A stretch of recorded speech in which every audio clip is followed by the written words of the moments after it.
Alors, bonsoir. Bon. Je suis content d'être là ce soir avec vous. Je pense que Nicolas s'est bien défoulé pendant le quart d'heure qui vient de précéder. Tant mieux, ça nous a bien fait rire, on en a besoin. Je vais d'abord vous donner un tout petit peu les raisons, la motivation que j'ai pour être ici ce soir. Je suis tombé un petit peu... C'est assez fort ? Ouais. Je suis tombé un petit peu sur tous les problèmes de climat fin des années 90, début des années 2000 par hasard. Puis j'ai accumulé plein d'informations, plein qui passaient à gauche à droite, que j'ai agrégées. Et ce que disait Nicolas, c'est quand Hervé Letreux était interviewé, il rappelle que le responsable de l'édition, je ne sais plus si c'est Science et Vie ou Science et Avenir, disait que quand il fait sa une sur le climat, il y a beaucoup moins de gens qui achètent la revue, parce que les gens ont l'impression d'avoir tout entendu sur le climat, de tout savoir sur le climat, et que quelque part ça commence à suffire, quoi. On en sait assez, c'est bon, quoi. On nous rabâche tout le temps que le climat, mais il y a autre chose quand même. Et je me suis rendu compte aussi, en discutant avec un certain nombre de personnes, à gauche, à droite, que finalement les gens en avaient beaucoup entendu parler, mais ils en avaient beaucoup entendu parler par les journaux télévisés, par des quotidiens de presse qui sont pas nécessairement bien documentés et qui avaient beaucoup d'idées qui circulaient, alors qui des fois étaient vraies, des fois étaient fausses, des fois étaient mal documentées, des fois étaient mal comprises.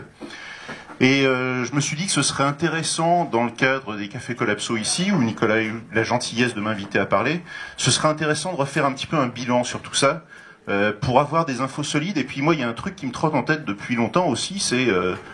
bon sang, on sait tout ça, mais pourquoi ils font rien ? Et au-delà des simples raisons psychologiques, il y a sans doute des questions psychologiques qui rentrent en jeu. Je veux pas du tout les nier. Mais il y a aussi des raisons d'un autre ordre. Je ne crois pas qu'on soit gouverné que par des imbéciles, que par des gens qui n'ont aucune vision à long terme. Pour moi, ce serait trop réducteur. Donc je pense qu'il y a d'autres enjeux derrière. Voilà, ça ce sera la fin. Mais au début, on va beaucoup parler de climat surtout. Alors, la première chose, juste rappeler le climat, ce que c'est. Le climat, c'est pas la météo, on en reparlera un petit peu plus tard. Donc le climat, c'est vraiment quelque chose qui est de l'ordre de la statistique, mais dans le bon sens du terme. Le climat, c'est étudier les différentes conditions de température, de pluviométrie, la vitesse des vents, etc. Toutes ces conditions-là, mais étalées sur un grand territoire et sur une période longue. Donc comme vous avez ça, quelque chose sur un grand territoire et sur une période longue, ce qui est intéressant, et on en reparlera un peu plus tard, c'est que contrairement à la météo, c'est stable, à peu près, sur une durée assez longue. Ou jusqu'ici, ça l'était. Alors, je vais vous parler de l'étude du climat, comment elle a évolué et comment on a eu les premiers prémices, les premiers doutes qu'il se passait quelque chose au niveau du climat. Il y a une vidéo que vous connaissez peut-être tous, elle se trouve sur le site de la NASA. Alors, c'est pas la NASA qui produit les relevés de température, mais là, c'est l'évolution des températures sur 5 années glissantes. Alors, ça veut dire qu'ils font la moyenne sur 5 années pour les zones géographiques qui sont là. Ça a un intérêt de faire ça sur 5 années, parce que ça permet de voir ce qui se passe en gommant les variabilités naturelles qu'il peut y avoir d'une année sur l'autre. Vous avez peut-être entendu parler de phénomènes météo comme El Niño ou El Niña, qui sont des courants qu'il y a dans le Pacifique, qui sont extrêmement importants et qui peuvent faire varier légèrement le climat au niveau mondial. Mais quand on fait des moyennes sur 5 ans, on va gommer cette variabilité. Ça ne veut pas dire qu'on ne les prend pas en compte, mais qu'on moyenne. Donc, vous voyez, quand on arrive à 2012-2016, la période de référence c'est 1950-1980, on voit bien qu'il y a un truc qui s'est passé. Il n'y a plus personne sur Terre qui peut vous dire que le réchauffement climatique n'existe pas. La question qui a hanté beaucoup de personnes longtemps, c'est est-ce que les êtres humains sont responsables ou pas ? Alors, rapidement, les premiers moments où on a commencé à parler de réchauffement climatique, c'est en 71 à Stockholm. Il y a 30 scientifiques qui venaient de 14 pays et qui ont tiré la sonnette d'alarme en disant on rejette du CO2 dans l'atmosphère, le CO2 c'est un gaz à effet de serre, on va réchauffer le climat, il faut faire attention, on va peut-être au devant de problèmes. Ils ne faisaient qu'attirer l'attention. Juste après, en 72, il y aura le premier sommet de la Terre qui aura lieu. Alors 74, c'est intéressant, là les choses dont je vous parle, ça a été retracé essentiellement à partir de câbles diplomatiques auxquels on a eu accès à partir de Wikileaks. donc qui retrace des choses. En 1974, il y a une session spéciale de l'Assemblée Générale des Nations Unies et il y a Henry Kissinger qui porte le truc sur la table. Donc le réchauffement climatique, c'est pas un truc des Chinois, hein, c'est un truc des Américains, qu'on soit bien d'accord. Et le 8 mai, il y a un télégramme qui est envoyé à l'Organisation météorologique mondiale qui demande que le climat soit étudié. Donc là, on est en 74. Et un peu plus tard, en 74, il y a un représentant américain qui parle du GARP, qui était un système qui avait été fait au départ pour étudier la météo, qui était un ensemble de navires, de balises, de satellites, etc. Il y avait déjà des satellites chez les Américains à l'époque. Et il dit que ce réseau va être utilisé aussi pour étudier non seulement la météo, mais le climat. Donc c'est la première fois qu'on s'empare de la chose. Et le 3 novembre 74, donc on est toujours en 74, ça bouge très vite. Il y a déjà quelque chose qui se passe. On parle d'utiliser des armes climatiques. Et il y a des inquiétudes qui se font là-dessus, et il y a des accords qui commencent à être mis en place via les Nations Unies pour dire non, il faut surtout pas qu'on utilise des armes climatiques, parce que si on commence à jouer avec ça, on peut tout dérégler. Donc il y a déjà une conscience que l'homme peut agir sur le climat dès cette époque-là. Et 76, 2 ans plus tard, il y a un câble diplomatique qu'on retrouve sur des météorologues russes et américains qui disent qu'ils ont une preuve documentée du réchauffement climatique. Et ils disent, on se réjouit des progrès de notre travail conjoint, la préoccupation croissante sur le changement climatique indique que notre travail ne fait que commencer. 76. Moi j'ai été tout petit, je savais pas que ça existait. 79, c'est vraiment le tournant. Il y a un truc énorme qui arrive, il y a Jimmy Carter qui demande à l'Académie des sciences de faire une étude sur le climat, et c'est Charney, qui est un scientifique américain, qui se colle sur le truc. À la fin du rapport, il dit « Nous avons la preuve irréfutable que l'atmosphère change, que nous contribuons à ce changement.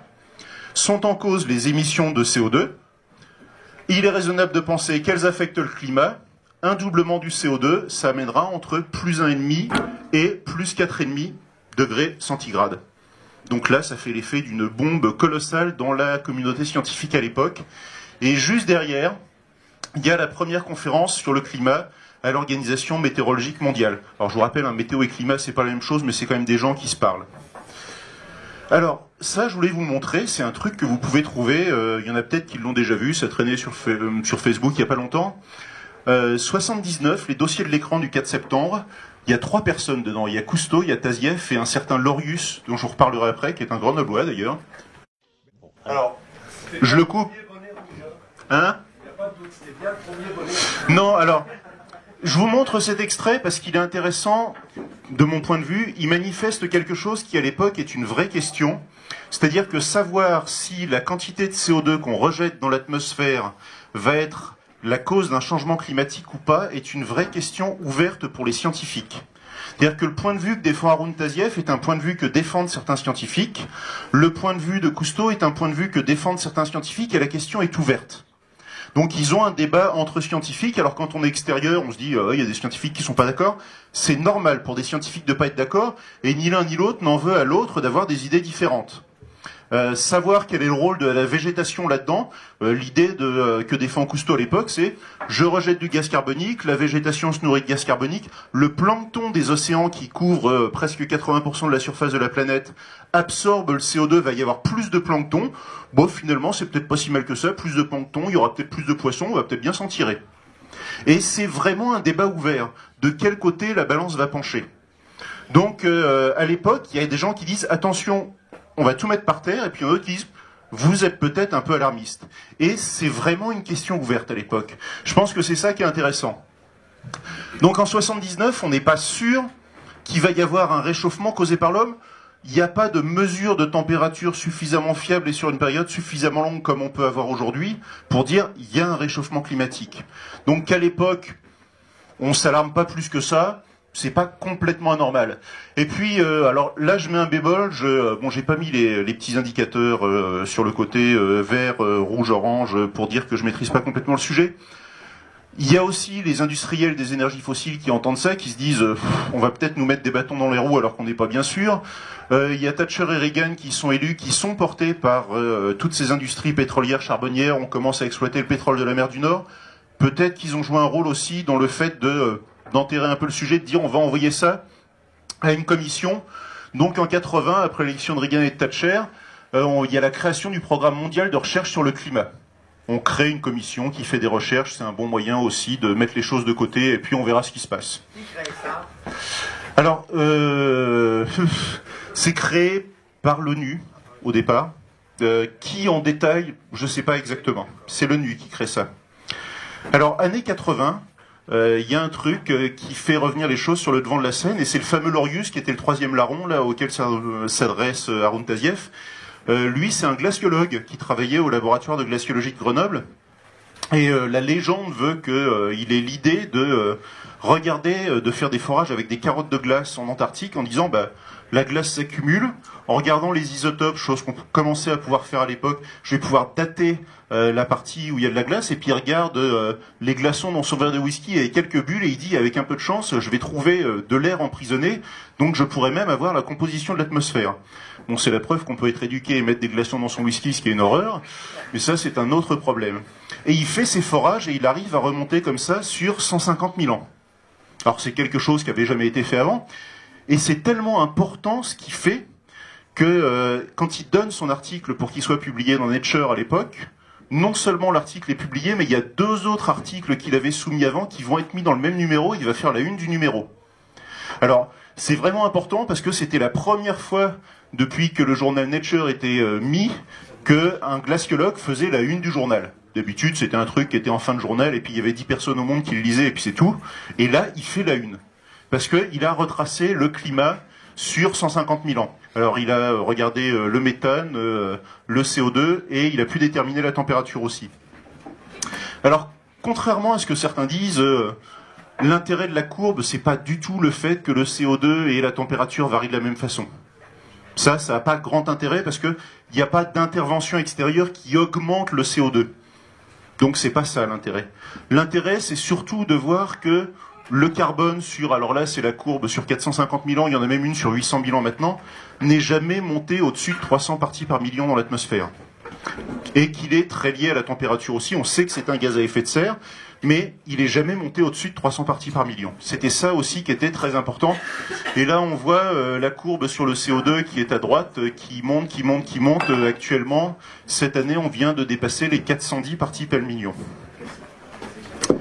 Alors, du coup, ça fait tellement de bruit que ça agite les milieux scientifiques, les milieux politiques. Quand Lorius revient en France après un voyage aux États-Unis, il est accueilli par Michel Rocard qui le félicite, etc. Et les scientifiques décident de se bouger et ils créent le GIEC. Alors, on en reparlera un peu plus en détail après, mais le GIEC, contrairement à ce que vous disent beaucoup de gens quand ils vous parlent des recherches du GIEC, le GIEC ne fait aucune recherche. Le GIEC, ce sont des chercheurs, mais qui ne font pas de recherche. Ils agrègent les connaissances connues, ils récupèrent tout ce qui est fait comme recherche dans un domaine, mais eux-mêmes ne font pas de recherche. Donc ça n'est pas un labo, ça n'est pas des chercheurs. Ils font des publications, mais qui sont ce qu'on appellerait des méta-recherches, c'est-à-dire qu'ils prennent dans un domaine toutes les recherches de tous les labos du monde sur un domaine, et ils vont agréger ça pour en faire un rapport à l'intention de la communauté scientifique et des décideurs. Donc en gros, le GIEC, tous les 5-6 ans, ils font un rapport. Le premier, c'était en 90. Le deuxième, en 95. Une question qu'on leur pose, c'est il semblerait qu'il y ait un réchauffement climatique, est-ce que c'est l'homme qui est en cause ? La question est très débattue. Pour les chercheurs qui sont au GIEC, c'est quelque chose de compliqué parce qu'on leur demande d'avoir un consensus. Ils disent, mais nous, on est des hommes de science, on n'est pas habitués au consensus, on est habitués à débattre. Le consensus, non, on n'est pas des politiques, quoi. Donc ils argumentent, alors ils disent que ça prête à débat, c'est de l'ordre de 50% de chance que le réchauffement climatique soit lié aux humains, qu'il y a des choses qui tendraient à le dire, mais ils n'ont pas de certitude. Le deuxième rapport, en 2001, ils disent que c'est quand même probable. Ils disent qu'il y a 2 chances sur 3 que le réchauffement climatique, ce soit quelque chose qui est lié à ce que les humains font sur Terre. En 2007, ils disent non, c'est quand même très probable. C'est plus de 90% de chance. Ou alors il y a des trucs qu'on n'a pas compris ou qu'on n'a pas encore pris en compte. Bon, on a des recherches à faire sur l'Antarctique, etc. Mais il y a quand même beaucoup de chance. Et en 2014, ils disent c'est plus de 95% de chance. C'est une quasi-certitude, quoi. Et puis le rapport, je sais pas ce qu'ils vont dire sur le rapport de 2019 ou 2020 quand il sera prêt, qu'il sortira. Mais il y a peu de chances que les données changent. Hein. Bon, en plus de ça, le GIEC fait régulièrement des rapports spéciaux à la demande des États. Donc, il y a eu sur les énergies renouvelables en 2011 pour les évaluer. En 2012, la gestion des événements extrêmes. En 2018, celui dont vous avez peut-être entendu parler sur la différence entre un monde à 1,5 degré et 2 degrés de réchauffement. Celui-là, on en a beaucoup entendu parler dans les journaux. C'est celui qui a donné l'appel des ces 700 scientifiques en France. Hein, c'était les 15 000 avant au niveau mondial. Voilà. Tous les rapports du GIEC sont accessibles en ligne. Vous pouvez aller les lire. Alors le seul problème, hein, le 5e rapport du GIEC, si vous lisez le rapport non expurgé, la partie 1 sur la physique du climat, elle fait 1500 pages.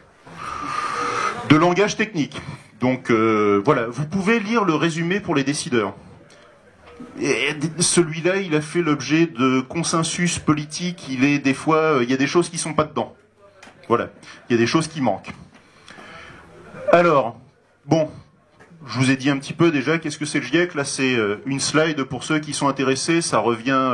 C'est une interview d'Hervé Le Treut d'ailleurs qu'il a fait pour un journal qui rappelle les principaux éléments du GIEC. C'est un petit peu ce que je vous ai dit. Hein. Mais l'important, ils ne font pas de recherche. C'est un processus ouvert. N'importe quel laboratoire au monde qui fait une recherche dans un domaine lié au climat, donc ça peut être la végétation, l'évaporation de l'eau au niveau des feuilles de cactus, j'en sais rien, enfin des épines de cactus plutôt, peut soumettre ce qu'il a fait au GIEC directement, et eux épluchent aussi toutes les publications scientifiques qui se font dans des revues, ce qu'on appelle un comité de lecture. Alors pour ceux qui ne savent pas la différence, quand vous achetez Science et Avenir, Science et Vie et Pour la Science, quand vous lisez Science et Vie ou Science et Avenir, ce sont des journalistes qui rédigent les articles. Ils vont interviewer un scientifique ou ils ont lu quelques trucs, ils ont plus ou moins de compétences et ils retranscrivent ce qu'ils ont compris. Quand vous achetez Pour la Science, l'article a été rédigé par un scientifique qui a soumis son article à la revue et la revue l'a fait relire par un panel de scientifiques pour qu'il soit validé. Donc ça change complètement, c'est un jugement par les pairs. Donc les articles sont souvent beaucoup plus pénibles à lire parce qu'ils ne sont pas à destination du grand public. Par contre, ils sont vérifiés. Et donc, c'est sur ces articles-là que se base le GIEC. Il ne va pas lire Science et Vie, Science et Avenir. Bon, vous pouvez les lire si ça vous apporte des informations, mais en étant toujours conscient que c'est un journaliste pas toujours compétent. Science et Vie, ils ont été repris plusieurs fois pour des bourdes assez colossales, quand même, qu'ils avaient fait. Voilà. Alors, c'est ce que je vous disais, un rapport du GIEC, ça c'est juste un extrait du rapport pour les décideurs qui fait seulement une trentaine de pages sur le AR5. C'est assez indigeste, mais si vous avez l'occasion, ça vaut le coup d'aller le regarder. Par rapport à ce que vous disent les journalistes, etc. La plupart des gens qui vous disent que le GIEC raconte des conneries, en général, ils n'ont jamais lu les rapports. Ils en savent juste ce que les journalistes leur en ont rapporté, journalistes qui eux-mêmes ne les ont pas lus. Puis il y a des caisses de résonance avec les réseaux sociaux, avec plein de choses. Alors, il n'y a pas que le GIEC dans cette histoire de l'étude du climat. Donc, je vous avais dit 72 premiers sommets de la Terre à Stockholm. Les sommets de la Terre se font tous les 10 ans. Ce sont des sommets qui ont pour but de voir tout ce qui peut se faire pour faire du développement durable. Essayer de pas trop saccager la planète. 92, le 3e sommet de la Terre à Rio, crée ce qu'on appelle la Convention cadre des Nations Unies sur le changement climatique, le CCNUSC. C'est le nom barbare, c'est juste pour dire qu'ils se sont mis d'accord entre États. Ils avaient créé le GIEC en 88, un peu avant. Ils ont dit, bon, on va encadrer les choses. Le GIEC fait la collecte de toutes les connaissances scientifiques dans le domaine. Mais par contre, pour ce qui va être d'agir, on va pas laisser faire les scientifiques, on va créer les COP, Conference of Parties. Et là, on va mettre les États, les ONG, et puis les acteurs de l'industrie. Et il va falloir qu'ils se mettent d'accord. C'est super simple, ça fonctionne vachement bien les COP. En 95, il y a la première COP à Berlin, et puis en 98, celle-là, tout le monde la connaît, enfin dans ceux qui sont un peu plus âgés. C'est celle de Kyoto, où il y a le fameux protocole de Kyoto qui est mis en place, avec le grand regret que les États-Unis ne soient pas dans le protocole de Kyoto, et qui vise en gros à dire on va essayer de baisser nos émissions de CO2 et de pas mettre les choses trop en péril. 2002, le 4e sommet de la Terre. Alors, tous ceux qui avaient plus de 20 ans dans les années 2000 se souviennent peut-être. Le 4e sommet de la Terre à Rio, c'est là où Jacques Chirac fait son discours « Notre maison brûle et nous regardons ailleurs ». Ça a marqué les esprits énormément, ça a été un tournant pour beaucoup de gens. qui ont entendu ce discours et qui l'ont trouvé très poignant et très juste. Donc effectivement, là, il y a des gens qui ont commencé à s'intéresser à la question. 2009, la COP15 à Copenhague, avec un premier accord mondial qui dit on va vraiment faire quelque chose. La COP21 en 2015 à Paris. Et puis la dernière à Katowice en Pologne, qui en gros a dit on va faire ce qu'on peut. Donc la COP21 était un grand espoir. Le seul problème de la COP21, de l'accord de Paris, c'est que c'était un accord qui disait on va réduire nos émissions de CO2 et pour ça chacun va dire ce qu'il va faire pour réduire les émissions de CO2, mais personne n'ira contrôler ce que vous faites et si vous ne le faites pas, personne ne viendra vous embêter. Donc tout le monde a été d'accord pour signer. Alors les négociateurs étaient quand même très contents parce qu'ils ont dit, pour la première fois, même si on n'a mis aucune contrainte et même si les gens ne respectent pas, sur le principe, tout le monde a signé. Bon, depuis, il y a eu un certain Donald Trump qui a été élu à la tête des États-Unis, qui a dit que l'accord de Paris s'en fichait. Bon, bah voilà, on est dans la situation où on fait ce qu'on peut. Alors, l'actualité récente a beaucoup bougé. Là, je vous donne juste les dates sur la dernière année. 13 novembre 2007, il y a 15 364 scientifiques de 184 pays qui lancent un cri d'alarme dans Bioscience en disant « il sera bientôt trop tard ». Août 2018, Nicolas Hulot démissionne en direct sur France Inter. Ça a fait un pataquès pas possible. 3 septembre, 200 personnalités, dont Juliette Binoche et Aurélien Barraud, donc aussi bien le monde du spectacle que le monde scientifique, lancent un appel dans le journal Le Monde, qui est assez dur quand même. L'effondrement est en cours, la 6e extinction massive se déroule à une vitesse sans précédent, de très nombreux autres combats sont légitimes, mais si celui-ci est perdu, aucun ne pourra plus être mené. Donc ils y vont pas avec le dos de la cuillère quand même. 8 septembre 2018, pareil, 700 scientifiques qui lancent un appel, là c'est dans Libération je crois. Et puis le 8 septembre 2018, première marche pour le climat en France, à la suite de tout ça on va dire. Mais le terrain était peut-être mûr aussi. Voilà. Alors, tout ça c'est une histoire des choses, de comment elles sont passées. Ce qui m'intéresse, moi aussi, c'est de comprendre un petit peu sur quoi se base la science du climat. Est-ce que c'est des gens qu'il faut croire sur parole? Comment ils travaillent? Pourquoi on est passé d'une incertitude à une quasi-certitude? Qu'est-ce qui a changé? Qu'est-ce que c'est que les modèles climatiques? D'abord, dans la salle, tout le monde n'a peut-être pas une formation scientifique, tout le monde ne s'est peut-être pas posé la question de ce que c'est qu'un modèle en science. Alors, naïvement, on a l'impression, quand on parle de science, que quand on est petit et qu'on voit un scientifique avec une blouse blanche à la télé qui nous dit des trucs, il sait de quoi il parle, c'est la vérité, etc. Non. La science, c'est jamais la vérité. La science, quand on parle des sciences expérimentales, de physique, de biologie, etc., c'est toujours l'utilisation de modèles. Alors, les modèles, c'est pas la vérité, ça représente la réalité, ça essaye de la représenter le moins mal possible, pour la rendre plus simple, et pour pouvoir essayer de manipuler cette réalité qu'on a simplifiée. Alors on essaye de la manipuler pour voir si on peut prédire des choses, si on peut faire des prévisions. Donc est-ce que dans l'avenir je peux dire, si je lâche la balle, combien de temps elle va mettre à tomber sur le sol? Il y a Newton qui a modélisé la gravité et qui nous permet de savoir que ça met à peu près ce temps-là, et il n'y a pas grand-chose qui l'a contredit tant qu'on reste à des vitesses acceptables. Et puis tant qu'il n'y a pas trop d'effets de frottement, ou alors il faut les prendre en compte, ça complique encore les choses, il faut rajouter la mécanique des fluides, etc., etc. Mais c'est pas la vérité. C'est quelque chose qui permet de faire des prévisions. C'est quelque chose qui est... On dit qu'un modèle est valable, ou qui n'est pas valable. En gros, tant qu'on arrive à faire des prévisions, des prédictions avec, et tant que ce modèle n'est pas contredit, on dit réfuté en science, on le conserve. Alors il y a des modèles qui sont étendus. Je vous parlais du modèle de Newton pour les balles. Et puis quand on va à des vitesses beaucoup plus rapides, on change de terrain de jeu, on rentre dans des domaines relativistes et il faut changer le modèle parce qu'il ne marche plus. Mais ça n'invalide pas le modèle de Newton pour les petites vitesses. Les scientifiques utilisent tout le temps des modèles. Ils les mettent à l'épreuve. Quand ils ont un modèle, la plupart du temps, ils jouent avec. Ils vont voir si est-ce qu'il marche, est-ce qu'il marche pas. Ils vont essayer de l'utiliser, mais il y en a toujours qui s'amusent à essayer de le casser aussi. C'est un petit jeu, ton modèle il marche, attends, je vais voir, tiens, là ça marche pas. Bon, va falloir changer le modèle. Donc c'est très important de comprendre ça. Alors, les scientifiques qui étudient le climat, ils n'ont pas un modèle. Actuellement, il y a 23 modèles qui sont développés pour étudier le climat. Le fameux Hervé Le Treut, dont il y a eu la projection du film de l'interview la dernière fois, c'était une interview ou non? C'était à la tête de l'Institut Simon Laplace, qui est l'un des instituts au monde qui a créé l'un des modèles qui est utilisé par la communauté scientifique pour étudier le climat. Alors, pour vous donner une petite idée, là je me suis fait un peu plaisir, je suis reparti dans mon domaine, la raison pour laquelle les modèles sont apparus, pour laquelle ils sont complexifiés, et pour laquelle on a pu avoir de plus en plus de réponses. Là-dessus, vous avez deux images simplifiées. À gauche, le Cray 2, qui était l'ordinateur le plus puissant du monde en 1985. À droite, l'iPhone 4, sorti en 2012. La puissance de calcul, c'est la même. C'est-à-dire que ceux qui avaient un iPhone 4 dans leur poche, ils avaient l'équivalent de l'ordinateur le plus puissant du monde en 1985. Je l'ai dit, le climat, on commence à s'y intéresser en 1974.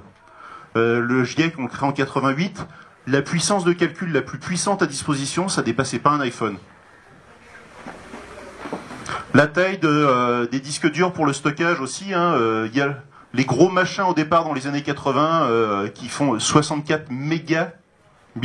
C'est même pas des gigas, c'est des mégas. Et puis petit à petit, ça grossit en termes de capacité, et ça diminue en termes de taille. Là, on vous montre en 92 des disques qui sont petits et qui contiennent déjà beaucoup. 99, un disque dur tout petit qui contient 340 mégas. 2000, 18 gigas, ça y est, on a changé d'un ordre 1000. Et ça va beaucoup plus vite. Et maintenant, on a des disques qui sont plus en gigas, mais en téra.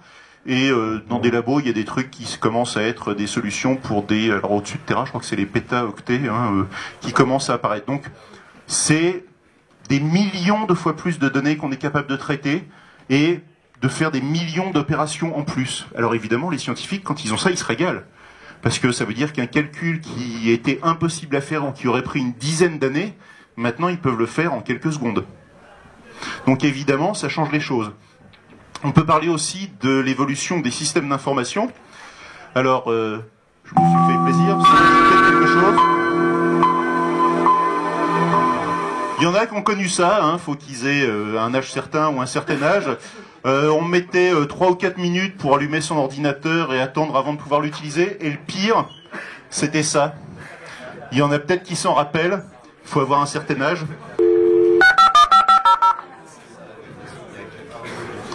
Quand on allait sur Internet, c'était ça. Tout le monde dans la maison était au courant que vous utilisiez Internet. Et pour télécharger un texte, il fallait attendre. Alors ça aussi, c'est très important, l'accélération de la vitesse de communication, parce que ça veut dire que, grâce à ces outils, les scientifiques sont capables de créer des modèles beaucoup plus raffinés, sur lesquels ils traitent beaucoup plus de données, et de communiquer les uns avec les autres de façon beaucoup plus rapide. Donc ça a donné un développement exponentiel à la science qui aurait été inimaginable dans les années 80. Là, je vous donne quelque chose qui est issu du 4e rapport du GIEC, où ils expliquent un petit peu les progrès qu'ils ont faits. Leur premier modèle pour le First Assessment Report, donc dans les années 80, une maille pour les prévisions climatiques, c'est quelque chose qui fait 500 km de côté. Donc la France, il y a 4 mailles pour faire la France et ça déborde un peu. Le second rapport, celui qui est en 95, là, il y a déjà 4 fois plus de mailles. Si on regarde, on commence à reconnaître un tout petit peu la France. Le 3e rapport, il y en a 8 fois plus. Et le rapport de 2007, il y en a 25 fois plus. On commence à voir un petit peu la forme des côtes. Bon, on différencie pas complètement, on voit pas vraiment qu'il y a sur le 3e la Manche entre la France et l'Angleterre. Sur le 4e, on commence à distinguer qu'il y a quelque chose entre la France et l'Angleterre. Donc ça, c'est 25 fois plus de mailles, ça veut dire 25 fois plus de puissance de calcul qui est nécessaire, évidemment. Mais c'est pas tout, parce qu'ils travaillent pas en 2 dimensions, ils travaillent en 3 dimensions. Les premiers modèles qu'ils ont fait, alors dans les années 90, où ils commençaient à avoir un petit peu de puissance de calcul, ils avaient 10 couches d'atmosphère, et puis ils avaient l'océan, une couche. Donc c'était une espèce de marais, un étang, quelque chose uniforme dans leur vision. Dans les années 2000, c'est plus 10 couches d'atmosphère qu'ils ont, c'est 30. Et l'océan, c'est plus une couche, c'est 30 couches aussi, pour essayer de voir les mouvements marins, etc. Donc là, pareil, ils ont multiplié par 9. Alors, ils ont multiplié par 25 la résolution plate, ils ont multiplié par presque 10 encore, donc ils ont une résolution 250 fois plus importante. Donc ils ont étudié de plus en plus de choses. Il y a aussi les éléments qui prennent en compte. Dans les années 70, c'est simple. Le soleil, le CO2, la pluie. Ça s'arrête là. On ne va pas plus loin. Dans les années 80, on commence à s'intéresser un peu à la glace et puis à la surface de la Terre, à son rôle. Premier rapport, on s'intéresse à l'océan en plus de tout ça. Deuxième rapport, l'océan, il y a une circulation marine de courant qui se fait en surface, et puis on s'intéresse à l'activité volcanique et au sulfate. Troisième rapport, le cycle du carbone, les aérosols, et puis maintenant, l'océan, on regarde les circulations profondes. Vous savez, hein, il y a le courant, comment il s'appelle déjà, c'est le Gulf Stream, qui passe devant les États-Unis, qui revient devant l'Europe, et puis qui plonge à un moment, quand il revient, qui plonge en profondeur. Bah, ça, à partir du troisième rapport, c'est pris en compte.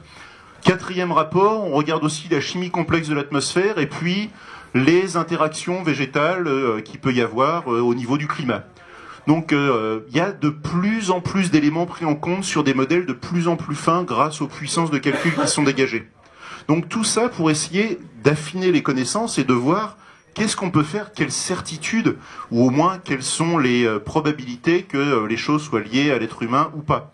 Les fameux 50, 66, 90, 95%. Alors ce qui est assez intéressant avec ces modèles, alors ça j'y reviendrai après. Oups. Ouais. Donc ce qui est assez intéressant avec ces modèles, c'est que on n'a fait qu'affiner les modèles, mais ce qu'on a dit au départ, ce que disait Tazieff au départ, que le CO2 risque de créer un changement climatique, etc., bah c'est validé. On a beau rajouter tous les autres paramètres et voir ce qui se passe, il change à la marge. Mais le CO2 reste un facteur déterminant, même si on intègre tout le reste. Et ça, c'est quelque chose, il y en avait qui le pressentaient. Mais ce n'était pas une certitude scientifique. À partir de 2001, ça commence à être une présomption assez forte. À partir de 2007, ça se range dans les choses qui, quand même, sauf si quelqu'un nous prouve le contraire, on pense que c'est ça.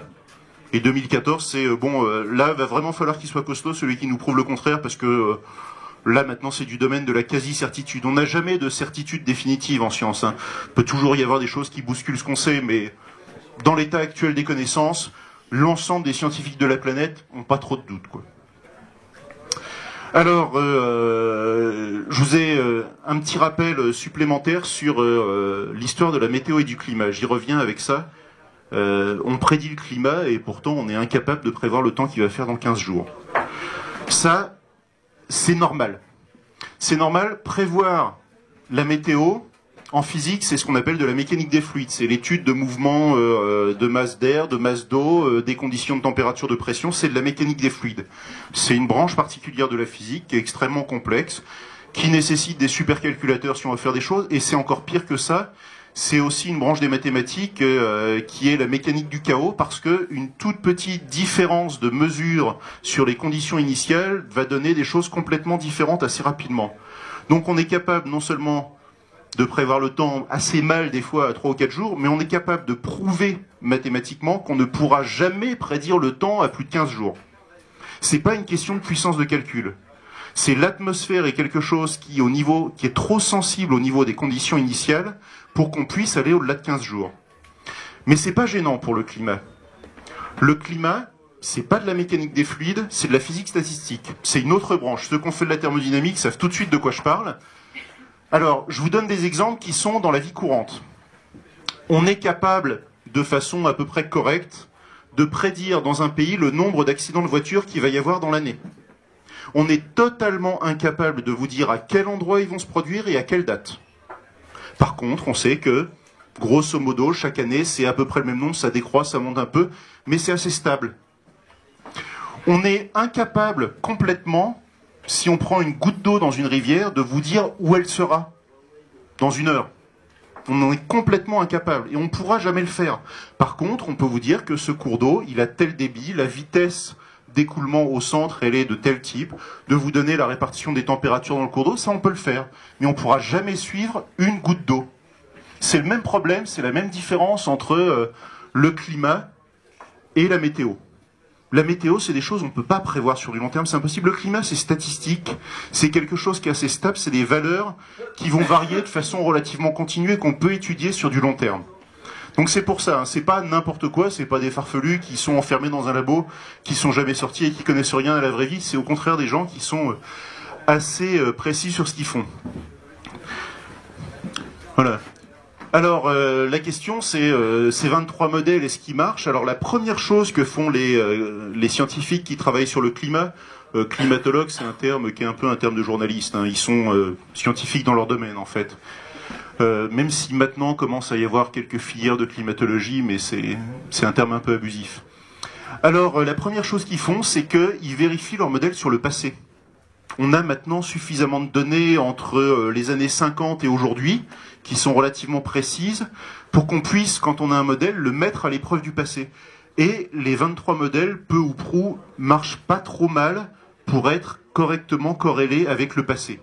Donc on va dire que les modèles sont à peu près vérifiés. Et là, vous avez, pareil, issu du 4e rapport du GIEC, hein, le 5e c'est un peu plus précis, je crois. À l'époque, c'est 19 modèles, c'est pas 23. La courbe noire, c'est ce qui représente les variations réelles du climat dans ces zones-là.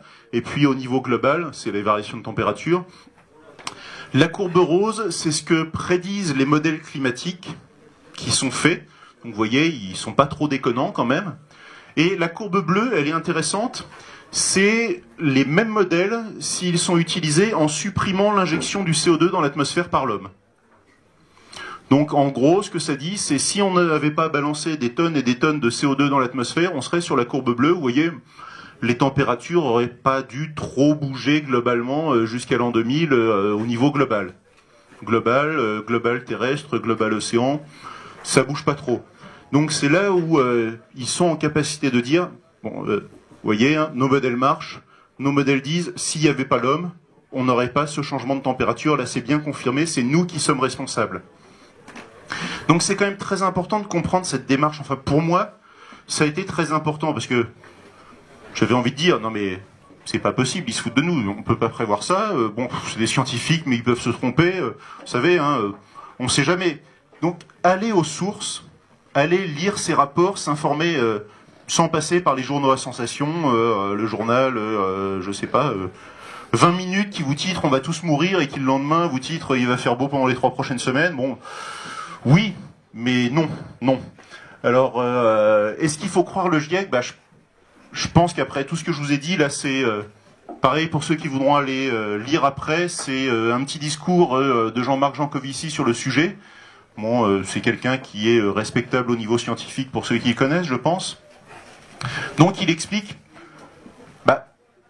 Imaginons qu'il y ait une manipulation du GIEC, ça viendrait à dire qu'il faudrait quand même être capable de manipuler pratiquement tous les labos scientifiques à l'échelle de la planète pour leur faire dire quelque chose que personne ne veut entendre et qui n'arrange personne. Ça commence à faire beaucoup. En imaginant que les seuls qui puissent y avoir un intérêt quelconque, on va dire les industries des énergies renouvelables, je suis pas sûr qu'ils aient une puissance financière qui leur permette de corrompre l'ensemble des labos de la planète, surtout si en face il y avait l'industrie du pétrole qui, elle, a d'autres intérêts. Et qui a peut-être un petit peu plus de moyens financiers. Donc, vu leur mode de fonctionnement, vu les intérêts en jeu, je vois pas pourquoi on ne pourrait pas légitimement les croire. Mais il y a toujours cette possibilité, hein, est-ce que vos informations sont vérifiables? Je peux vous assurer que tous mes chiffres proviennent de sources et études non officielles, menées par des experts autoproclamés, issus d'instituts aux origines obscures, collectés après une recherche minutieuse de 15 minutes sur Internet. Ah, ça me rassure, parce que vous voyez, je me méfie des médias traditionnels. Vous avez toujours cette possibilité. Alors, maintenant que je vous ai parlé de tout ça, on va faire, j'en suis désolé, un petit peu de physique pour essayer de comprendre ce qui se passe.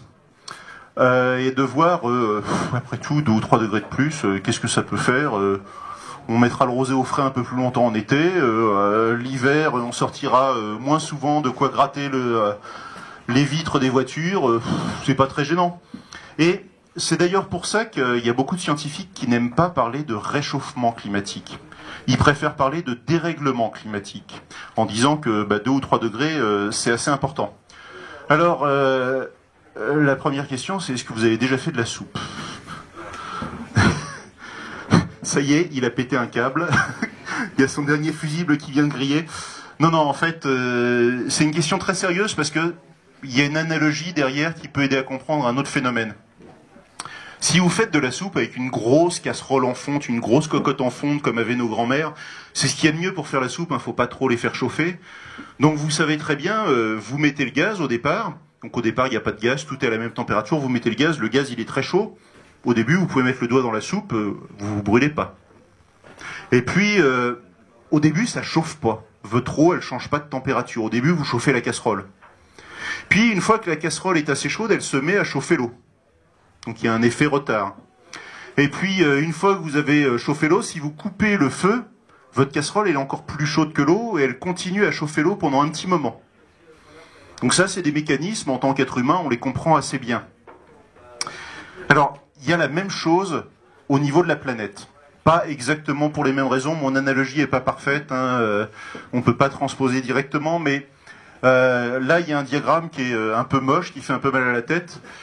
Je vais essayer de vous l'expliquer. Alors j'ai pas le stylo magique de Nicolas, moi je l'ai pas branché sur mon ordi, donc je vais essayer de montrer en m'approchant. Alors, en haut là vous voyez le 342, c'est l'énergie en watts par mètre carré donc, que le Soleil donne en moyenne sur la Terre. Donc ce 342 là, c'est la raison principale de la chaleur sur Terre. Il y a d'autres raisons à la chaleur sur Terre, il y a la géothermie, ça fait 0,001%. Et il y a quelque chose qui produit de l'énergie sur Terre qui n'est pas négligeable, c'est la friction liée aux marées.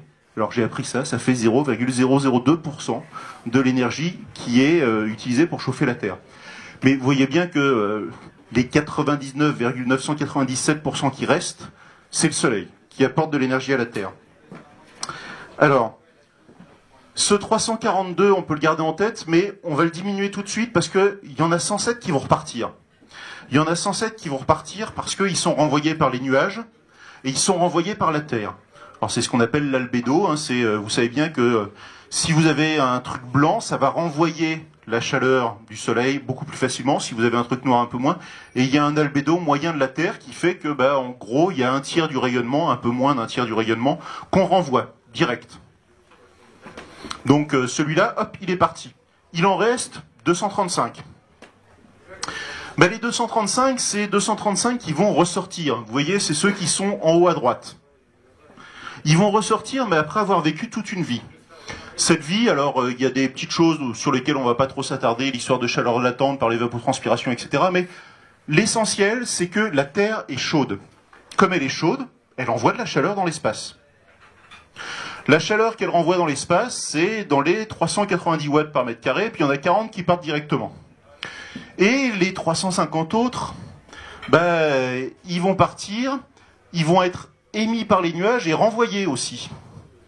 Et ce fait qu'ils reviennent en grande partie, donc 350 qui partent, 324 qui reviennent, ça s'appelle l'effet de serre.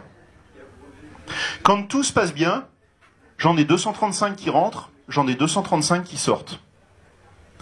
Quand ça se passe pas bien et que j'augmente l'effet de serre parce que je mets des gaz à effet de serre, j'en ai toujours mes 342 moins 107, 235 qui rentrent, mais j'en ai plus 235 qui sortent. J'en ai un peu moins. J'en ai 233. J'en ai 230. Donc ça, c'est ce qu'on appelle en physique, le gros mot, c'est le forçage radiatif. En gros, la chaleur, normalement, elle rentre, elle sort, et la différence, c'est ce qui maintient la Terre à une température à peu près stable dans le vide de l'espace. Là, j'en garde un peu plus. Alors, il y a un effet retard à tout ça, parce que quand je rajoute des gaz à effet de serre dans l'atmosphère, c'est un peu comme quand je monte la température de mon gaz. Ça va empêcher une partie de la chaleur de ressortir, et tant que la Terre ne sera pas à une température suffisante pour être à l'équilibre, la Terre va continuer de se réchauffer. Donc c'est pas je tourne et c'est chaud tout de suite, c'est pas je mets la main dans la flamme, c'est je suis en train de faire ma soupe. Donc il y a un délai. Entre le moment où je rajoute des gaz dans l'atmosphère et le moment où la Terre a suffisamment chauffé pour pouvoir retrouver son équilibre, il y a un délai. Le délai, il est d'environ 40 ans. Alors ça veut dire quoi? Ça veut dire que toutes les manifestations du réchauffement climatique qu'on voit actuellement sont liées aux émissions de gaz à effet de serre qui ont eu lieu avant les années 80. Et que, en imaginant, chose assez improbable, que demain on décide de couper toutes les émissions de gaz à effet de serre. On tue toutes les vaches qui font plus de méthane, on arrête toutes les automobiles, toutes les usines, tout, on arrête tout. Pendant 40 ans, ça va continuer de se réchauffer de toute façon. Donc là, pour l'instant, et on en a balancé depuis les années 80 dans l'atmosphère. Voilà, donc ça, c'est quelque chose qui est assez important à comprendre, c'est ce que l'on fait maintenant aura des conséquences dans 40 ans. Donc ce qu'on subit actuellement, parce qu'il y a déjà des choses qui se déroulent, on en reparlera après avec le réchauffement climatique, c'est ce qu'on a fait dans les années 80. Enfin, jusqu'aux années 80. Alors, ça, c'est un graphe qui est issu du dernier rapport du GIEC. Je vais essayer de vous le décrypter. Il y a deux scénarios qui sont marqués. Il y a marqué RCP 2.6, RCP 8.5. Alors, vous vous souvenez, je vous ai parlé de forçage radiatif de watts par mètre carré. Les 2.6 et les 8.5, c'est les watts par mètre carré en plus. Donc, c'est est-ce qu'on met beaucoup de gaz à effet de serre et ça augmente effectivement de 2,6 watts par mètre carré ou de 8,5 watts par mètre carré. Le 8,5, c'est le scénario où on change rien, on continue de faire la fête comme actuellement. On continue de faire des balades en avion, on continue d'utiliser la voiture à tire-larigot, etc. C'est le scénario qu'ils appellent le RCP 8.5. C'est un scénario où c'est un sacré foutoir à la fin. Le scénario RCP 2.6, il n'existe que depuis le dernier rapport du GIEC. Il n'existait pas avant. Avant, le premier, c'était le 4.5. Le 2.6, il existe parce que c'est le seul scénario qui est compatible avec le fait de conserver une planète avec un réchauffement en dessous de 2 degrés en 2100. Alors, les différents scénarios, voilà ce qu'ils donnent. Avec une fourchette haute, une fourchette basse, mais en gros, le RCP 2.6, il donne +1. Alors, c'est pas +1 par rapport à l'ère pré-industrielle, c'est +1 par rapport à la période 1985-2005. Donc, quand on vous dit limité à +2, ces chiffres-là, il faut rajouter +0,6. Donc le RCP 2.6, il donne +1,6. Le RCP 4.5, il donne +2,4. Le RCP 6, il donne +2,8. C'est les scénarios qui sont considérés les plus probables. C'est-à-dire ceux où quand même on va commencer à se bouger, mais on ne va pas non plus révolutionner le monde d'ici demain. 2,4, 2,8, c'est des choses où on commence à sauter un peu dans l'inconnu. Ça, c'est à l'époque du 5e rapport du GIEC. Et puis, ce qui est important, je vous ai parlé d'effet retard, ça continue longtemps cette histoire d'effet retard, parce que le CO2, une fois qu'il est dans l'atmosphère, il y reste très longtemps. Contrairement au méthane, on entend beaucoup parler du méthane, mais le méthane se désagrège assez vite quand il est en haute atmosphère, donc il ne reste pas très très longtemps. Le CO2, lui, il peut rester très longtemps. Et le RCP 8.5, on continue à faire la fête comme maintenant, en 2300, il donnerait +8 degrés. Donc +8 degrés... vous inquiétez pas, on sera plus là pour en parler 2300 de toute façon, mais +8 degrés, il n'y aura plus personne pour en parler. Mais bon, on n'arrivera sans doute jamais à cet endroit-là, je l'espère. Encore un truc un peu indigeste. Alors, les scénarios RCP, les courbes que vous avez là, c'est ce qu'il faudrait émettre chaque année comme CO2, comme gaz à effet de serre dans l'atmosphère, pour respecter ces scénarios. Donc vous voyez, le RCP 2.6, c'est celui qui descend, et qui dit qu'en 2100, il faudrait même qu'on retire du CO2 de l'atmosphère pour le respecter. Alors on peut retirer assez simplement du CO2 de l'atmosphère, il suffit de planter des arbres par exemple, ça en retire, mais c'est des petites quantités. Tout ce qui est captation du CO2, alors Hervé Le Treut en a parlé dans sa conférence, il y en a d'autres qui en parlent, on arrive à faire des choses en laboratoire. Le problème, c'est que quand on veut passer à une échelle industrielle, ça coûte horriblement cher. Premier point. Et deuxième point, souvent ça fait appel à des technologies qui elles-mêmes sont consommatrices d'énergie et de ressources et qui vont générer des émissions de gaz à effet de serre. Donc c'est un peu un problème. La RCP 4.5, c'est on va dans une décroissance gentille, mais qui va quand même être assez importante parce que c'est encore un scénario, le RCP 4.5, où on estime que la population mondiale va s'arrêter de grandir et va diminuer doucement, tranquillement, et qu'on va arrêter de consommer les ressources. C'est un scénario qui est considéré comme souhaitable, peut-être réalisable si tous les pays décident de s'y mettre, mais pas certain.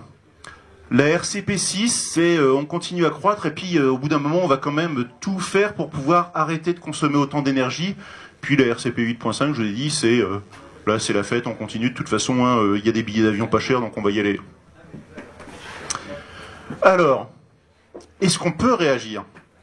Ce que je vous ai montré avant, c'est là où ça devient compliqué, parce que on se dit, là, on est en train de subir ce qui a été fait il y a 40 ans, et maintenant, ce qu'on va faire, ça portera ses effets dans 40 ans, et même si on se comporte bien, de toute façon, ça va continuer à produire des effets négatifs. Je ne sais pas si vous connaissez le paradoxe des deux voleurs. Il y en a qui le connaissent ici ? Non ? C'est l'histoire d'un jeu à somme nulle. C'est deux voleurs qui sont dans une prison, et puis on dit à chacun des deux bah écoute, on a assez pour te condamner pour 5 ans, mais si tu dénonces ton copain... Oui, moi c'est des deux voleurs, du prisonnier si tu veux. Alors, ton copain, on pourra le condamner pour 5 ans de plus, et puis toi, on t'allège ta peine de 3 ans. Chacun des deux prisonniers ou voleurs se dit dans son coin, bah, moi, de toute façon, que lui parle ou pas, moi, j'ai intérêt à le dénoncer, j'économise 3 ans. Donc, soit je vais être 2 ans en prison parce que lui, il n'aura pas parlé, soit je vais être 8 ans en prison parce qu'il aura parlé et que j'en aurais pris 5 de plus. Les deux se disent ça, qu'est-ce qu'ils font ? Ils parlent tous les deux.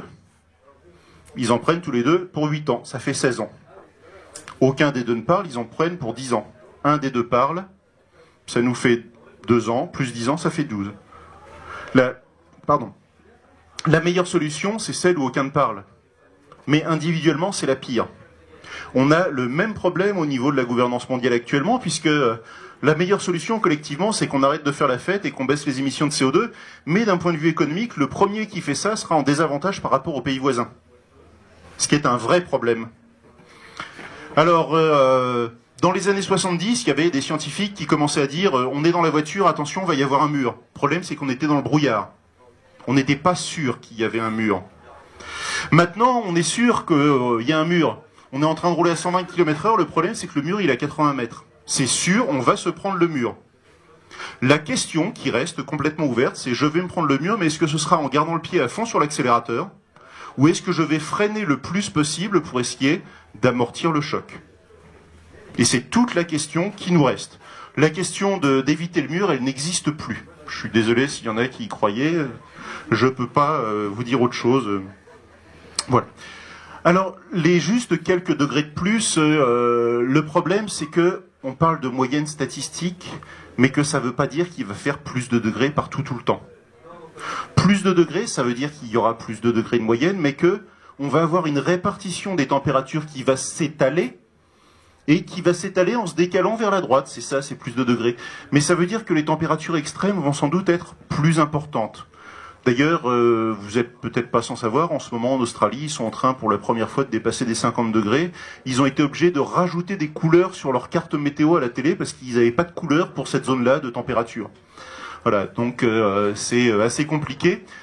C'est très difficile de faire des prévisions régionales parce qu'il y a encore des choses qui sont ouvertes. Par exemple, la circulation des océans et sa modification, c'est encore des questions ouvertes. Néanmoins, il y a des météorologues qui ont interrogé les systèmes, les modèles climatiques et qui se sont penchés sur le cas de la France à l'horizon 2050 si on reste dans l'hypothèse, le RCP 8.5, si on continue à faire la fête comme avant. Et c'est paru cet été dans le journal du dimanche. Alors comme en plus il faisait chaud, ça a fait beaucoup de bruit. C'était la température des records possibles de température en 2050 si on change rien. Alors ça ne veut pas dire tous les jours il fera ça. Ça veut dire que ponctuellement, sur une journée, un record pourrait atteindre cette température. 55 degrés, c'est une température où on ne peut pas laisser un être humain dehors 1 heure sans protection. Il est cuit. Votre corps, il est fait pour fonctionner entre 36 et 40. Quand vous sortez de cette zone-là, ça devient dangereux si vous y restez longtemps. Quand la température dépasse les 40 degrés, vous avez déjà du mal à évacuer la chaleur. Vous avez peut-être tous expérimenté. Alors si c'est sec avec la transpiration, vous arrivez à en évacuer un peu.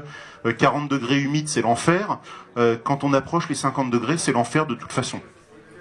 Donc ça veut dire ça qu'il y aurait des zones de France qui ponctuellement seraient plus habitables.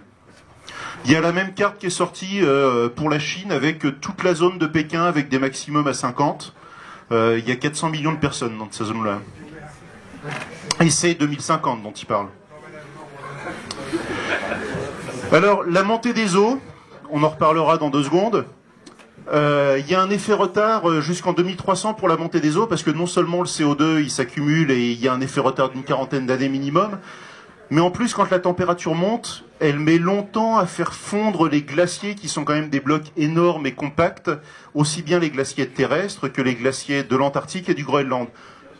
L'Arctique, c'est pas un problème. L'Arctique, c'est de la glace qui flotte dans l'eau, donc si elle fond, elle change absolument rien au niveau de l'eau.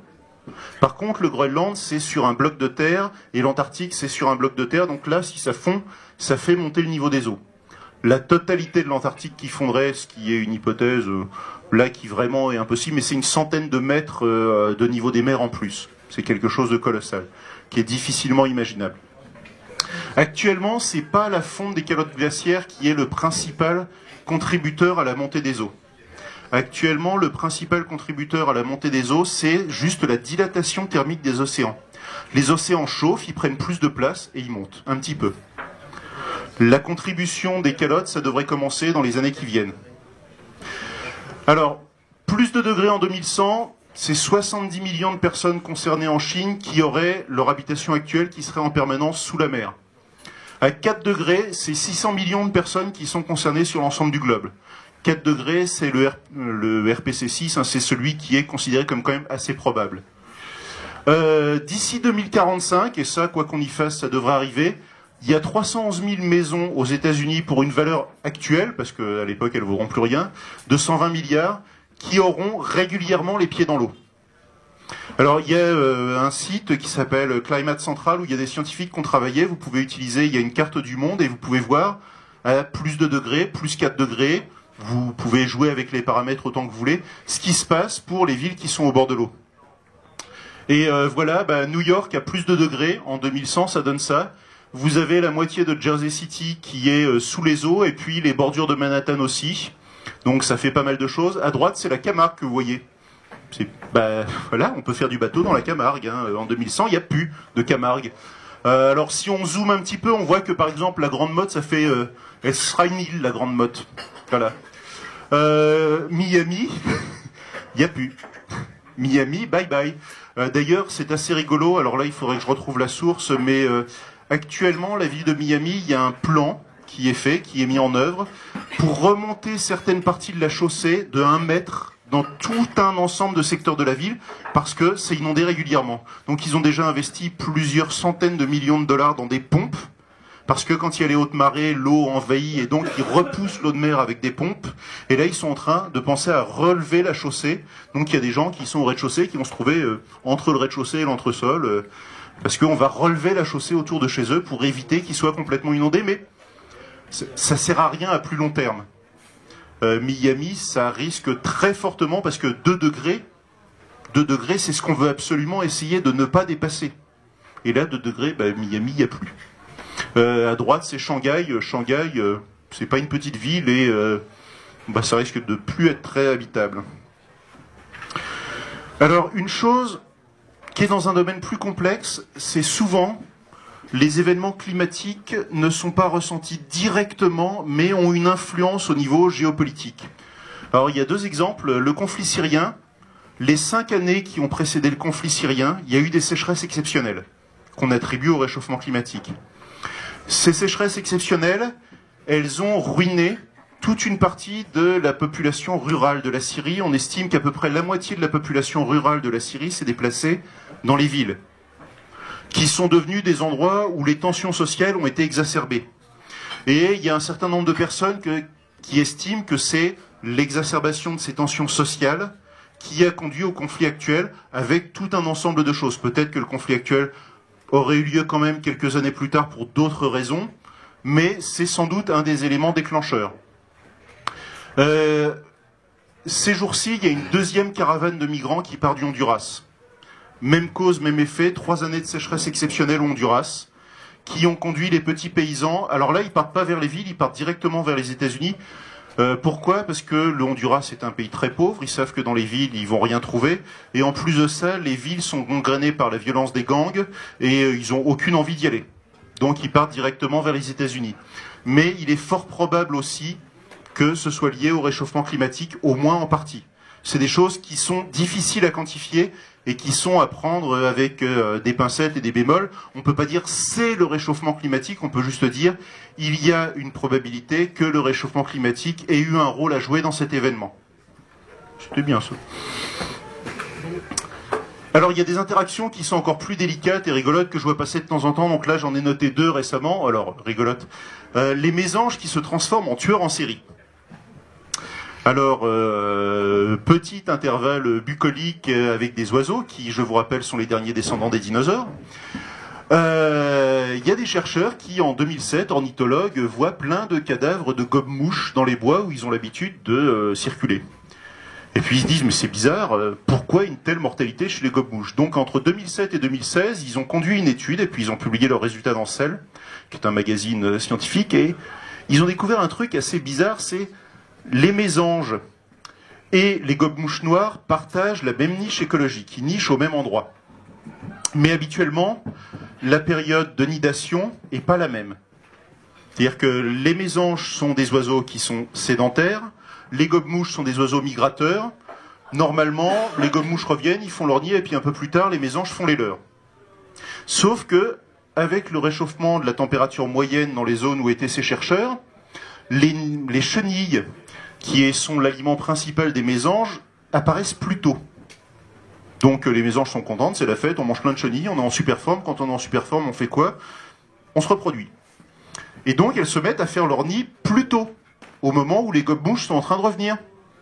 Sauf que quand elles sont dans leur nid, elles sont extrêmement agressives parce qu'elles protègent leur progéniture et qu'elles sont plus costauds que les gobe-mouches noires, qu'elles se mettent à dézinguer à tout va. Alors les chercheurs ont dit... ça risque pas de mener à l'extinction des gobe-mouches noires quand même, ça devrait aller, mais c'est quand même intéressant de voir une modification de ce type-là qui est bénigne, qui porte pas tant que ça à conséquence vu de l'extérieur, mais on se dit que des modifications comme ça, il y en a des dizaines, des centaines, des milliers, beaucoup plus qu'on ne l'imagine, sans aucun doute, et c'est très difficile de les quantifier. Autre exemple qui est moins marrant, là en Australie avec la canicule qu'ils ont plusieurs fleuves dans le sud-est du pays où ils atteignent des températures de 50 degrés, où les poissons sont en train de mourir par millions. Il y a vraiment des millions de cadavres qui flottent sur les fleuves et qui produisent une odeur nauséabonde, dont les riverains se plaignent. Alors on sait que c'est pas uniquement le réchauffement de l'eau qui est en cause, on sait que le réchauffement a sans doute permis à certaines bactéries ou à certaines algues de proliférer. Il y a aussi le problème de la sécheresse qui a fait prélever plus d'eau par les agriculteurs locaux et qui a accéléré le réchauffement. Il y a tout un faisceau de causes, mais l'ensemble de ces causes est globalement lié aux sécheresses exceptionnelles que l'Australie vit depuis quelques années.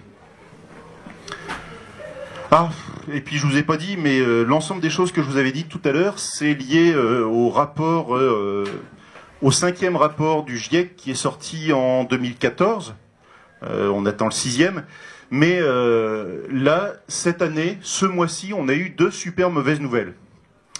Alors la première, il y a eu une étude très complète qui est parue dans Science sur les océans, parce que les climatologues, enfin bon, moi aussi je dis les climatologues, tant pis, étaient pas très contents. Leur modèle prévoyait que le climat devait se réchauffer un petit peu plus vite que ce qu'ils pensaient. Et il n'y avait pas une pause, mais ça se réchauffait pas aussi vite qu'ils l'imaginaient dans leur modèle.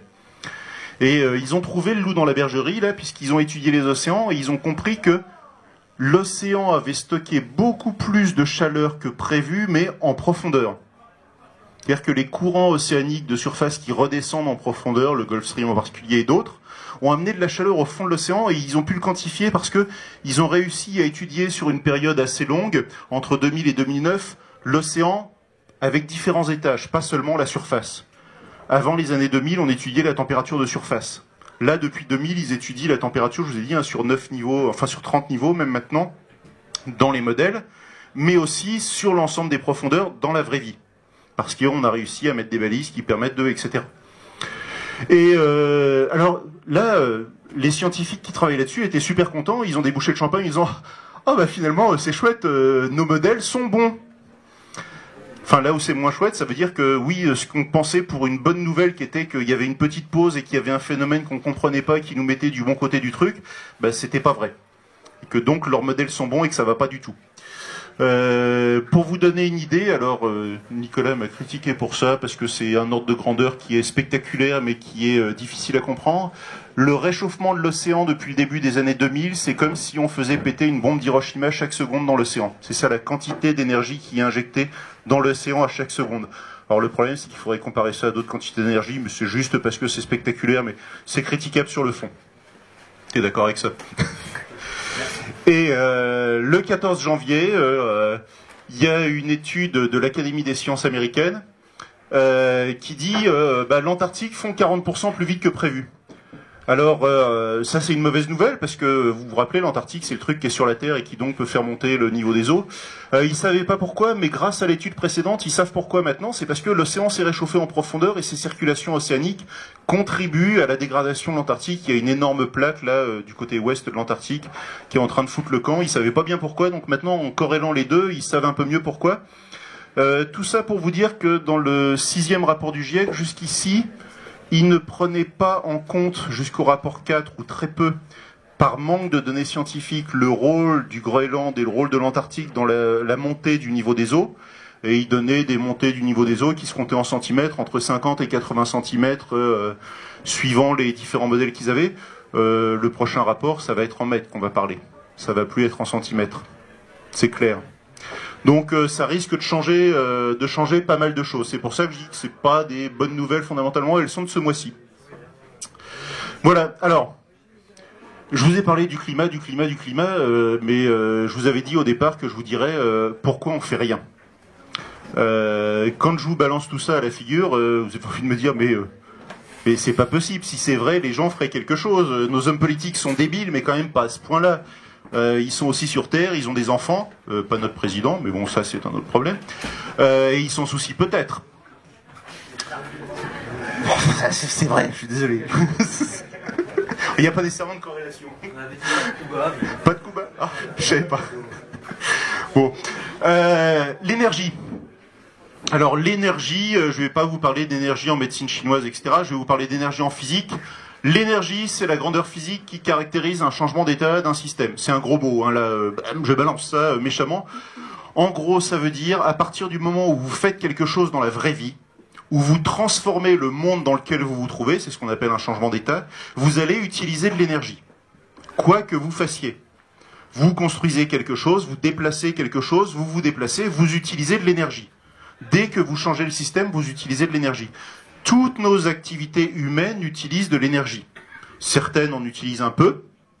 Faire du vélo, ça utilise que de l'énergie humaine, c'est pas très consommateur, ça va. Construire le vélo, ça en consomme déjà plus. Faire un aller-retour Paris-New York en avion, ça en consomme beaucoup, beaucoup plus. Construire un ordinateur comme celui dont je me sers pour faire la présentation aujourd'hui, ça en consomme, hélas, énormément, à mon grand regret. Donc, dit autrement, mesurer l'énergie, c'est mesurer notre capacité à transformer le monde. Alors, ça c'est un schéma que j'ai piqué à Jean Covici sur son site qui est très bien, qui vous dit, voilà, notre système de production, si on le simplifie à l'extrême, c'est juste ça. On fait rentrer des ressources, dont de l'énergie, du travail, qui est de l'énergie qui est pas très très forte, et le système productif, grâce au capital qui tourne avec, nous permet de produire des choses. Alors produire, ça peut être des objets, ça peut être produire des choses qui semblent immatérielles. Méfiez-vous, hein, l'immatériel que vous trouvez sur Internet est très consommateur de ressources et d'énergie, contrairement à ce qu'on pourrait croire. Mais, simplifié à l'extrême, c'est ça notre système productif. Alors maintenant, toute la question, c'est le lien qu'on a entre l'énergie et l'économie. Parce que si vraiment c'est juste ça, il doit y avoir un lien assez fort. Et cette courbe-là, qui a été faite à partir des statistiques, alors il y a BP qui s'intéresse beaucoup à l'énergie et qui publie un truc qui s'appelle le Statistical Review, qui est une revue de tous les usages de l'énergie. Il y a l'AIE aussi, les données sont à peu près les mêmes, c'est les données sur ce qui a été fait, hein. C'est pas les prédictions sur l'avenir, c'est autre chose. Et l'autre, c'est les données issues de la Banque mondiale. Là, c'est la croissance de consommation d'énergie chaque année et la croissance économique. Bon, j'ai pas besoin de vous faire un dessin, il y a une corrélation directe. Alors, je sais, je suis le premier à dire corrélation n'est pas causalité, c'est pas parce que deux courbes ont les mêmes mouvements qu'elles sont nécessairement liées, mais là, il y a quand même de fortes chances de se dire, quand on consomme de l'énergie, c'est qu'on fait des activités économiques. Et quand on fait des activités économiques, il y a une croissance économique qui se produit s'il y a une croissance de consommation d'énergie. Donc les deux sont vraiment très corrélés. On voit bien ce qui se passe en 2008, crash économique, crash de la consommation de l'énergie. Donc c'est vraiment très lié. On n'arrive pas à découpler les deux. On n'arrive pas à avoir des économies vertueuses qui consomment moins d'énergie. On ne sait pas produire de la richesse sans consommer de l'énergie. Les seules richesses qu'on pourrait produire sans consommer d'énergie, on peut ranger ça dedans, des richesses intellectuelles, etc. Mais au niveau économique mondial, elles représentent des fractions tellement petites que ça joue pas vraiment de rôle. Au niveau économique, hein. Je ne parle pas au niveau humain. Toute la question est, quelles énergies on utilise ? Là, le graphe est parlant. Hein, vous avez un graphe en vert, c'est le bois qui est utilisé essentiellement pour du chauffage. Pour du chauffage direct dans certaines parties du monde. Au-dessus, ce que vous avez, c'est le charbon, dont vous voyez que il est en bonne forme en ce moment, le charbon, il part bien. Le pétrole. Au-dessus, en jaune, tiens, il manque légende dans ce qu'il y a, c'est le gaz. Ensuite, vous avez l'hydroélectricité, le nucléaire, et puis le tout petit bout rose en haut, là, le tout petit truc un peu négligeable, c'est les énergies renouvelables. Alors là, moi, je regarde ça et puis je me dis, mais c'est pas vrai, quoi. Depuis 1980, les énergies renouvelables, ça fait rien, quoi. Ils sont tous au courant, depuis au moins 2000, ils sont au courant qu'on a un vrai problème avec l'effet de serre, et les énergies renouvelables, il n'y en a pas plus que ça. Il y a un problème, là. J'ai beau être gentil, je dis quand même, soit ils se foutent de nous, soit ils n'ont rien compris, ils sont vraiment cons, ou alors il y a autre chose. Alors il y a un vrai loup dans cette histoire d'énergie renouvelable. Ça pourrait faire l'objet de presque un café entier. On viendra là-dessus après. C'est l'ROI. Alors l'ROI, c'est le terme anglais. En français, on dit le taux de retour sur l'investissement énergétique, le TRI. C'est peut-être plus joli en français, je sais pas. L'ROI, l'Energy Return on Investment. Alors, quand vous voulez avoir de l'énergie, il faut donner de l'énergie. C'est un peu un système capitaliste, le système énergétique. Si vous voulez de l'argent, il faut donner de l'argent et puis après vous en avez plus. Quand vous voulez avoir de l'énergie, il faut commencer par en donner. Hein. Tout le monde peut-être connaît ici l'adage qui dit que quand on coupe du bois, ça chauffe deux fois, quand on le coupe et puis quand on le fait brûler. Hein. C'est bien ça. Si vous voulez récupérer du bois, il va falloir aller le chercher. Si vous voulez récupérer du pétrole, il va falloir aller le chercher. Si vous voulez de l'énergie solaire, si vous voulez de l'énergie éolienne, il va falloir aller la chercher. Et tout ça, c'est pas gratuit ni au niveau financier, ni au niveau énergétique. Les énergies qu'on utilisait avant la période industrielle, on utilisait un peu d'éolien, on utilisait de l'énergie hydro un petit peu, hein, avec les moulins à eau, on utilisait aussi du bois essentiellement. C'était pas la fête, hein. L'ROI, il est estimé entre 10 et 20, pas plus. Les énergies fossiles conventionnelles qu'on utilise, le charbon, le pétrole, le gaz, l'ROI, il est entre 40 et 80. Là, ça devient intéressant. Vous injectez une unité d'énergie, vous en retirez 80. Les premiers puits de pétrole dans l'Arabie Saoudite, qui étaient tellement à fleur de sol, il suffisait de planter, ça sortait presque tout seul, le taux de retour énergétique, il était proche de 200. Donc là, c'était vraiment la fête, l'énergie était quasi gratuite, il suffisait de se baisser pour la récupérer. Alors ça se complique un peu, parce que si on prend les non conventionnels, les sables bitumineux, les pétroles lourds, les gaz de schiste, etc., tout ça, c'est pas très bon. Et si on rajoute les renouvelables, on est entre 5 et 20. Alors en fait, le entre 5 et 20, c'est sauvé par les sables bitumineux et les gaz de schiste, parce que si on prend que les renouvelables, on est sans doute entre 7 et 8. Le problème, c'est qu'il y a des gens qui se sont penchés sur ça. Donc vous avez les références dans le livre de Serving, là-dessus, tout peut s'effondrer. Il dit maintenir un système démocratique et les communs modernes, donc la santé, l'éducation, etc., en dessous d'un ROI d'environ 12, on ne sait pas faire.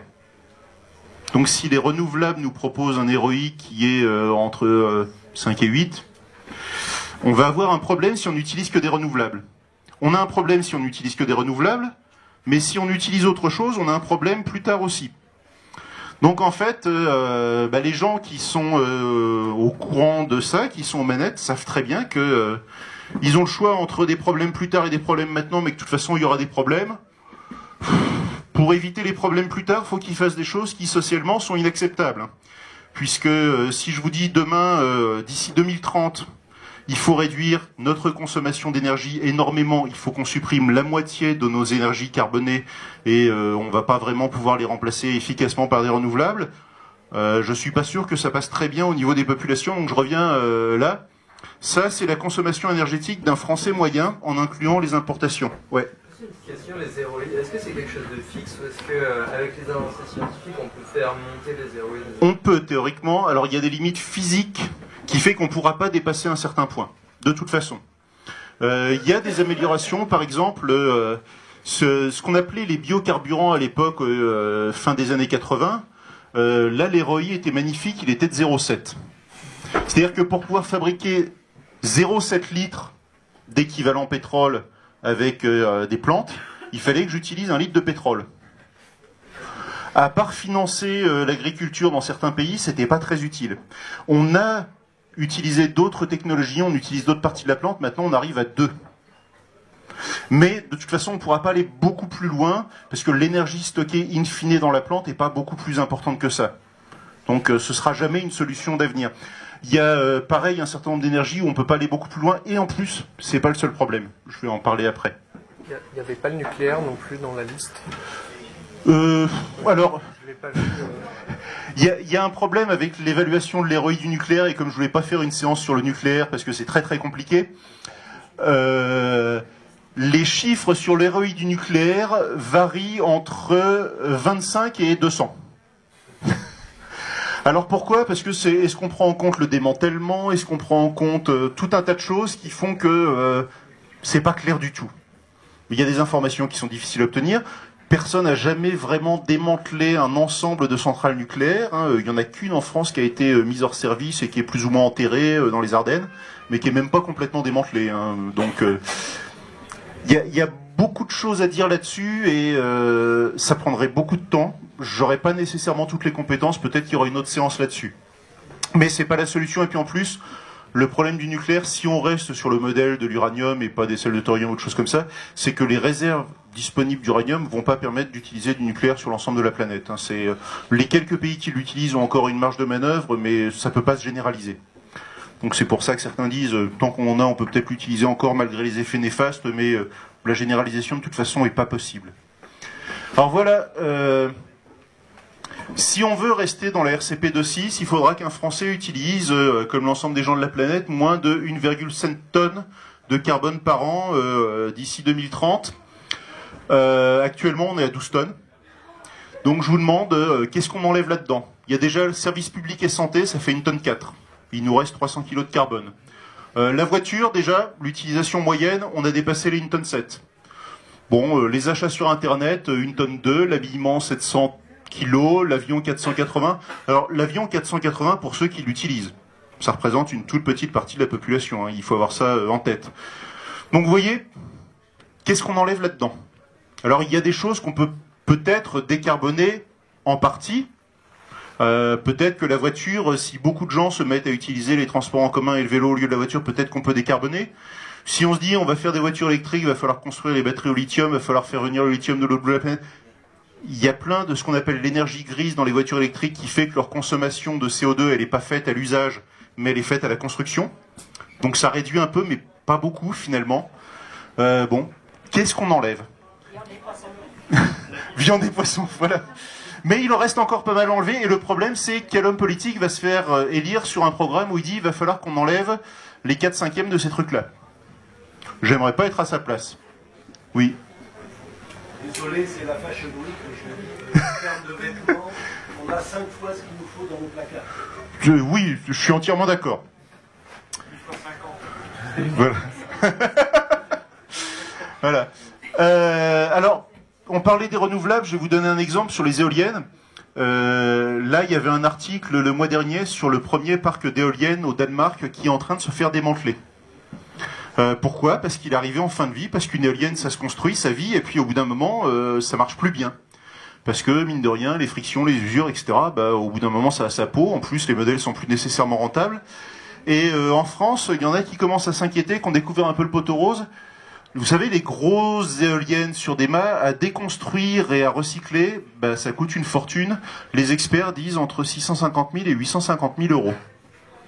Parce que y a des matériaux spéciaux qui sont durs à traiter, il y a des mélanges de carbone et d'aluminium pour les pales, des choses très complexes. Et il y a y compris un socle en béton armé qui doit obligatoirement être retiré. Et les experts de la construction disent « Ouais, il est joli votre socle en béton armé, il y en a pour 250 000 euros à retirer ça du sol. » Donc c'est assez compliqué. En plus, pour ne rien arranger, il y a des huiles dedans qu'il faut retraiter. Et puis quand on la construit déjà, l'éolienne, une éolienne, faut que les aimants puissent travailler à basse vitesse parce qu'on n'a pas toujours des vents de 40 km/h. Et pour ça, on ne peut pas se contenter d'avoir du fer doux, qui serait assez facile à trouver dans la nature. Donc on met du néodyme. Néodyme, c'est une terre rare qu'on extrait en Chine. Il faut 600 kg de néodyme pour faire une éolienne. Pour avoir 1 kg de néodyme, il faut extraire 100 à plusieurs centaines de kilos de roche. Donc ça veut dire que il a fallu extraire environ 60 000 kilos de roche au minimum pour chacune des éoliennes que vous voyez dans le paysage. Et c'est le minimum. Donc ça c'est très consommateur d'énergie. En fait le bilan énergétique des éoliennes, c'est pour ça que le taux de retour énergétique des éoliennes, il est pas fabuleux. Oui. Il y a un problème de stockage. En plus, que j'ai même pas évoqué. Oui. Stockage qui est compliqué à mettre en œuvre. Voilà. Donc il y a un type qui s'appelle Philippe Biouix. Alors je sais pas si on prononce le X ou pas, parce que j'ai jamais entendu parler de lui à la radio, c'est dommage. Qui a écrit un livre qui s'appelle L'âge des low-tech. Il dit, mais en fait, pour pas consommer d'énergie, il faudrait utiliser des technologies simples. Donc voir, peut-être qu'Internet, oui c'est une technologie intéressante qu'il faut la garder, mais peut-être que d'autres technologies, finalement, si on revient à la 2 chevaux, c'est pas si grave que ça, on peut se déplacer avec une 2 chevaux. Et puis si on la fait légère et qu'on roule moins vite, est-ce que c'est vraiment un problème fondamentalement? On va pas mourir à cause de ça. Donc peut-être qu'on peut faire des choses simples dans tout un tas de domaines, parce que, d'après lui, vous pouvez prendre toutes les énergies renouvelables que vous voulez, vous n'allez pas résoudre le problème.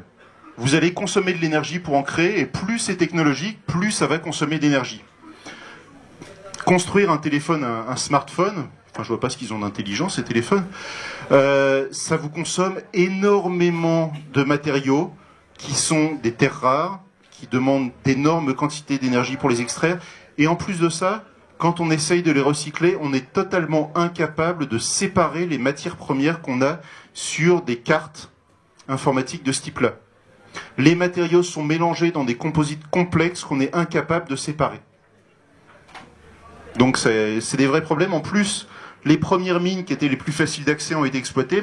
Plus on avance dans l'exploitation de ces matériaux qui sont en quantité finie, plus ils sont difficiles à extraire.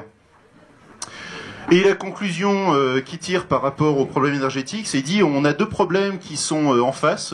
Moi j'appelle ça la tenaille énergie-climat. Il faut plus d'énergie pour extraire et raffiner les métaux, et il faut plus de métaux pour produire une énergie qui est de moins en moins accessible. Donc là, il y a un moment, ça va coincer. Donc c'est pour ça qu'on est face à un problème que les politiques peuvent pas affronter frontalement. Affronter, ça doit être toujours frontalement, je sais pas. C'est que la solution des énergies vertes, etc., les gens qui travaillent vraiment sur le domaine vous disent ça peut avoir un petit intérêt, mais ça va pas du tout nous sauver, même si c'est fait par les Chinois. C'est pas la réponse au problème, il n'y a pas de réponse au problème. Ils savent pas comment faire à part une décroissance importante et immédiate de la consommation mondiale pour faire en sorte qu'on limite le réchauffement climatique. Je suis pas sûr, essayez d'augmenter de 10 centimes le litre d'essence, vous allez voir ce qui se passe, essayez de dire aux gens qu'on va diviser par 4 les salaires de tout le monde. Moi je prends des pop-corn et je regarde, mais je suis pas sûr que ça se passe nécessairement bien. Oui. Grenoble, il n'y a pas d'usine. D'usine, parce que... Oui. Des gens qui travaillent en bras, c'est souvent du tertiaire. Il y a aussi des usines. Il n'y en a pas tellement. Il n'y en a pas tellement par rapport à d'autres villes. Il y en a quelques-unes. Il y a peut-être le mode zone. Peut-être. Certainement. Certainement. Voilà.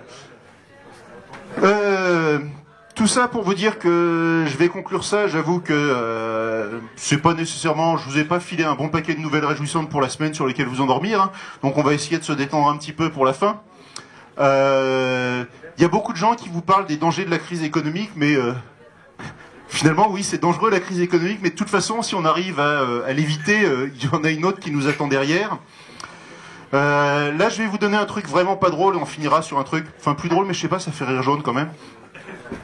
Il y a Yann Arthus Bertrand, alors il y en a qui le critiquent volontiers, qui parlent de cet écolo bobo en hélico, etc. Mais c'est un type qui vraiment s'intéresse depuis 20 ans au climat, même depuis plus longtemps, qui a été vraiment quelqu'un de militant, qui a été quelqu'un de toujours positif, qui a toujours été quelqu'un qui voulait montrer la beauté de la Terre, ce qu'il fallait préserver. Il le disait dans ses interviews, il le disait à l'entête de ses ouvrages, regardez comme la nature est belle, faut la préserver, il faut tout faire pour la sauver, engagez-vous, etc. Et là, il vient de donner quelques interviews où on a l'impression que même lui, le champion, le héros de la cause positive de la lutte contre le ravage de la planète, il y croit plus. Hein. Je vous dis ce qu'il dit là. Quand on m'invite dans les écoles qui portent mon nom, je n'ai même plus envie de parler aux enfants, par exemple, parce que moi, l'adulte de 72 ans qui ai participé à ce monde-là, leur parler de la fin du monde, merde, j'y arrive plus. Ces enfants ont tapissé les murs de l'école avec leurs dessins, sont fiers d'avoir partagé un nettoyage de forêt, et moi j'arrive pour leur parler du monde qui s'effondre. Voilà, donc vous voyez, même lui, il y croit plus, quoi. Le voir lui parler de ça, alors il y a 2 jours, il y a Lambert Wilson aussi qui a sorti un truc à peu près du même tonneau. Bon, c'est Lambert Wilson après. Voilà, on va finir par une petite vidéo. Alors c'est une série américaine que certains connaissent peut-être, moi je connaissais pas, qui s'appelle Newsroom. Et là ils font l'interview d'un climatologue et en fait là où on rit jaune, c'est que ça fait bien rire, mais c'est pas complètement irréaliste. And joining us now in studio is Richard Westbrook, Deputy Assistant Administrator of the EPA. Welcome. Thank you. Mr. Westbrook, you've spent most of your professional career as a climate scientist in the public sector. Yes, 10 years as a supervisory management analyst in the Office of Environmental Information. And before that, I was a program specialist in the EPA's Resource Management Division. And you have a PhD in climate science from Stanford. Yes, and another in chemistry with a master's in biology. Okay. Tell us about the findings in the report that was just released. The latest measurements taken at Mauna Loa in Hawaii indicate a CO2 level of 400 parts per million. Just so we know what we're talking about, if you were a doctor and we were the patient, what's your prognosis? 1,000 years, 2,000 years? A person has already been born who will die due to catastrophic failure of the planet. What did he just say? Okay, can you expand on that? Sure. The last time there was this much CO2 in the air, the oceans were 80 feet higher than they are now. 2 things you should know. Half the world's population lives within 120 miles of an ocean. And the other? Humans can't breathe underwater. You're saying the situation's dire. Not exactly. Your house is burning to the ground, the situation's dire. Your house has already burned to the ground. The situation's over. So what can we do to reverse this? Oh, there's a lot we could do. Good. If it were 20 years ago or even 10 years ago, but now, no. Can you make an analogy that might help us understand? Sure. It's as if you're sitting in your car, in your garage, with the engine running and the door closed, and you've slipped into unconsciousness, and that's it. What if someone comes and opens the door? You're already dead. What if the person got there in time? You'd be saved. Okay. So now what's the CO2 equivalent of the getting there on time? Shutting off the car 20 years ago. You sound like you're saying it's hopeless. Yeah. Is that the administration's position or yours? There isn't a position on this any more than there's a position on the temperature at which water boils. The administration, your administration. And don't forget, I need you to supports wind and stretch solar, 40. clean coal, nuclear power, raising fuel economy standards, and building a more efficient electrical grid. Yes. And? That would have been great. Let's see if we can't find a better spin. People are starting their weekends. The report says we can release 565 more gigatons of CO2 without the effects being It calamitous. says we can only release 565 gigatons. So what if we only release 564? Well, then we would have a reasonable shot at some form of dystopian post-apocalyptic life. But the carbon dioxide in the oil that we've already leased is 2,795 gigatons. So What would all this look like? Well, mass migrations, food and water shortages, spread of deadly disease, endless wildfires, way too many to keep under control, and storms that have the power to level cities, blacken out the sky, and create permanent darkness. Are you going to get in trouble for saying this publicly? Who cares? Mr. Westbrook, we want to inform people, but we don't want to alarm them. Can you give us a reason to be optimistic? Well, that's the thing, Will. Americans are optimistic by nature. And if we face this problem head on, if we listen to our best scientists and act decisively and passionately, I still don't see any way we can survive. Okay. Richard Westbrook, Deputy Assistant Administrator of the EPA. Thank you for joining us. Thanks for having me. This is Newsnight. We'll be back right after this. Voilà. Donc, je vous remercie d'avoir été là.